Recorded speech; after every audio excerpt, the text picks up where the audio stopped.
শীতকালে সব ধরনের ছোট মাছ, বড় মাছ, যে কোনো ধরনের মাছই বাজারে পাওয়া যাচ্ছে বিভিন্ন ধরনের মজাদার সবজি, টমেটো, ধনেপাতা সব কিছু যেন তাজা তাজা, খুবই মজার।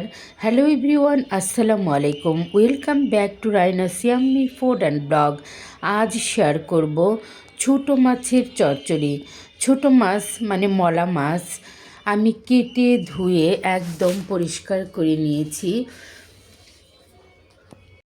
মলা মাছগুলো বেশ বড় বড় ছিল, খুবই সুন্দর, একদম তাজা ছিল, একদম রূপার মতো ঝকঝকে, খুবই সুন্দর মলা মাছ ছিল।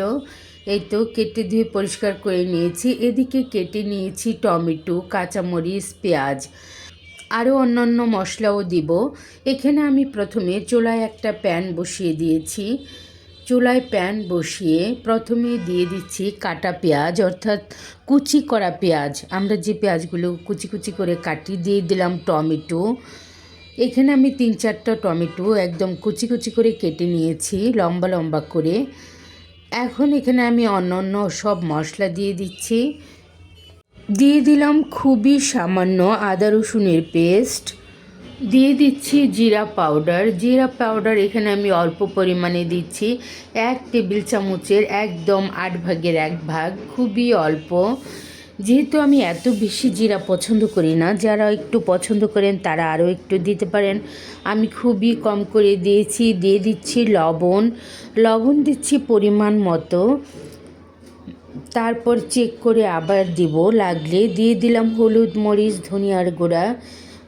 মরিচ ধনিয়া পাউডার, এখানে আমি যতটুকু দরকার ততটুকুই ব্যবহার করেছি। দিয়ে দিচ্ছি সরিষার তেল। সব ধরনের মশলা দেওয়া শেষ, শুধুমাত্র কাঁচামরিচটা দেইনি, পরে দিব। একদম চটকে মেখে নিয়েছি, খুব ভালো করে মেখেছি, মাখানোতেই মজা। এখন দিয়ে দিচ্ছি মাছগুলো। দেখতে পাচ্ছেন আমি এখানে অনেকগুলো মাছ রান্না করছি। দিয়ে দিলাম মাছ একদম কেটে ধুয়ে পরিষ্কার করে, বড় বড় মলা মাছ এখানে দিয়ে দিচ্ছি। এখন এগুলো আমি আলতো হাতে, এখন আর খুব ভালো করে মেশাবো না, একটু আলতো হাতে মেখে তারপর পরিমাণ মতো ঝোল দিয়ে চুলায় বসিয়ে দিব। এই তো দেখতে পাচ্ছেন আমি মেখে নিয়েছি। দিয়ে দিচ্ছি কাঁচামরিচ পরিমাণ মতো, কাঁচামরিচ আমি আগে থেকে দেইনি, এই তো পরে দিয়ে দিলাম। এখন এই পরিমাণে ঝোল দিয়ে আমি ঢেকে রান্না করব। ঢেকে এখানে আমি 15 থেকে 20 মিনিটের মতো রান্না করেছি, একদম মিডিয়াম টু লো আছে। লবণ কম মনে হয়েছে, আরও একটু লবণ দিয়ে দিলাম।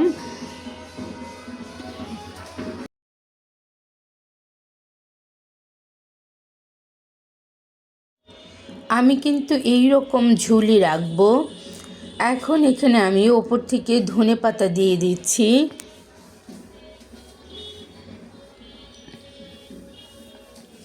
এই তো ধনেপাতা দিলাম, ধনেপাতা দিয়ে এখন আমি এই তরকারিটা নামিয়ে নিব, খুবই মজাদার।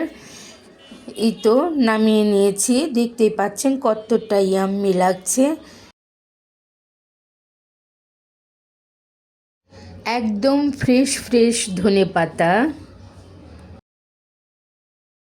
ছোট মাছ রান্নায় আমার এই রেসিপিটা ফলো করতে পারেন, খুবই মজার। আমার এই রেসিপিটা খেতে দারুণ হয়েছিল, খেতে কিন্তু খুবই মজা হয়েছিল। আমার পাশে থেকে মজাদার এই রেসিপিটা দেখার জন্য সবাইকে অসংখ্য ধন্যবাদ।